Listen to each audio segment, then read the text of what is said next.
So, nagpapasalamat po ako kay Idol Sir Anthony dun sa isa sa namamahala po sa Doros Surplus sa may bodega, saka yung sa Santon at saka kay Mito. Nagpapasalamat po ako sa inyo sa pagbigay po sa akin ng opportunity para i-vlog po yung nyo, mga bilihan po ng mga surplus po, iba't ibang klase mga surplus. So, yung mga wholesalers, sa mga retailer, pwede po kayong pumunta sa bodega at pwede rin po kayong pumunta doon sa pwesto po nila sa may kay Mito. So, yun po. Andito po tayo sa may Santol Road po. Medyo naligho ako dito sa lugar na to. Ayan, basahin nyo na lang po kung ano yung mga pinagbebenta po nila. Ayan po, lahat po yan available dyan sa loob. Ayan, kasali po wholesale at retail, pwede pala bumili po dito. Eto na mga idol. Ayan, nakikita nyo sa likod ko. Ayun, mga magagandang bagong dating po yung mga bisikleta. Saka ito nasa likuran ko. Ayan, kasama po yung mga road bike dyan. Wholesale daw po pinapabenta. Tapos yung yung mga folding bike, wala na akong nahabutan doon sa baba, halos sinakay na agad. Kumbaga parang yun nga, nabili na siguro lahat po at sinasakay na doon sa sasakyan.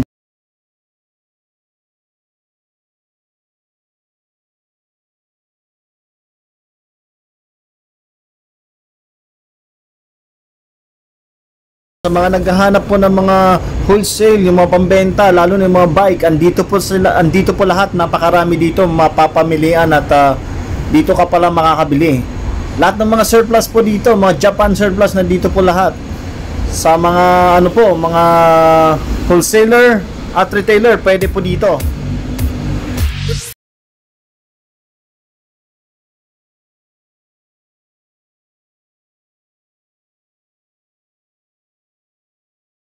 Kaya dito mga folding bike. Ayan, mga folding bike sila lahat, ang dami. So mukhang may nakabili na. Siyempre kasi itong lugar na to bilihan din ng mga wholesaler po. Ayan, wala na, nagkaubusan na. Itong mga bisikleta na siguro to, yung mga folding bike, baka within Metro Manila lang siguro to. Saan kaya mapupunta?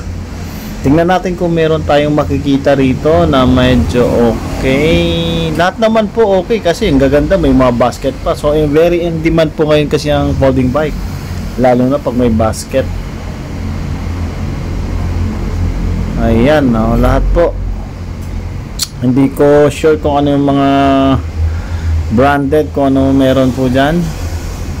So ito, nakikita nyo po lahat, ang daming bisikleta rito. New arrival po ito. Kalalabas lang po, mainit-init pa, galing dyan sa container. Ayan may pambata. Ito, halos parang pambata lahat yata.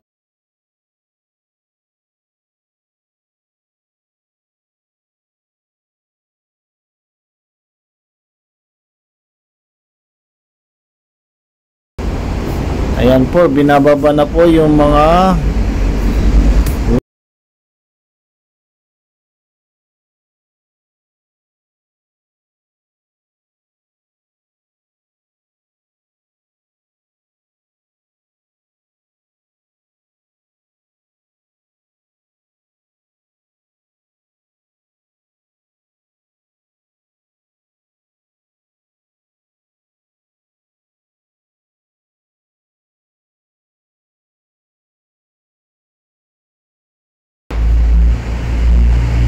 ang ganda naman yan. Giant po yan, Giant. Ito pa malupit. Ayan na. Yun Bianchi. Grabe namang ganda nung road bike na yun. Ito pa isa Mga idol, sigurado mga mahilig dito kumakarera, lalo na sa mga road bike. Ito sigurado magugustuhan tong mga bisikletang to. Yun lang, hindi po natin sure kung magkano ang bentahan po nito. Yung pagkasabi ni Kuya, ito lahat ng road bike kasama, pati yung nasa labas kanina, yung mga pambata, wholesale po binebenta, kasama daw pati ito. Wow, ang gaganda nito. Malamang ang presyo nito medyo mabigat. Ito pa, isa maganda. Yung mga ganyan, mabenta po yan. Yan po yung mga Bridgestone.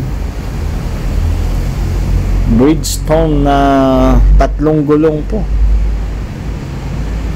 Ayan, oh, binababa. Gaganda niya, no? Ayan, naswerte naman kung may bebenta. Mama nakabili niya, ang gaganda.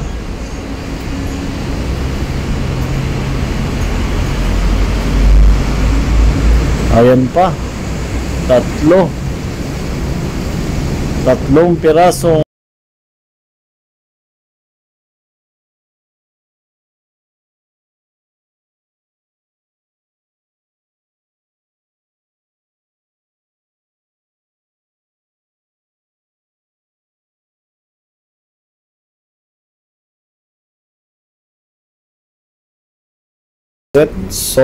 Sora.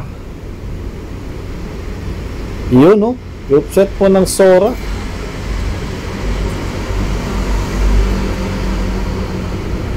Ayan, yung fork nya carbon. Halos yung mga iba carbon na rin ang mga fork. Ito, yan. Mukhang maganda rin to, ah. Cortec.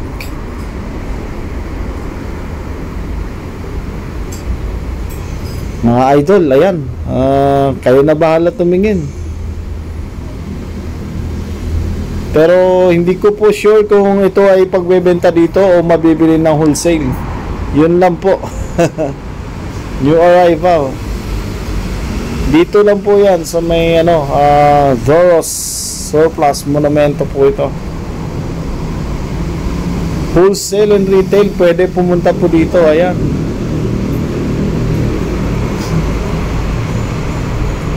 Okay, mga idol, panoorin nyo lang po at hanggang magaganda pala mga bisikleta dito. At siguro yung mga nakabitin pa yung sa kanina pinakita ko sa taas, yun marami. At saka sa loob nito napakaraming bisikleta at maraming pamimilian. Puntahan nyo na lang po para makita nyo kung anong mga meron po dito.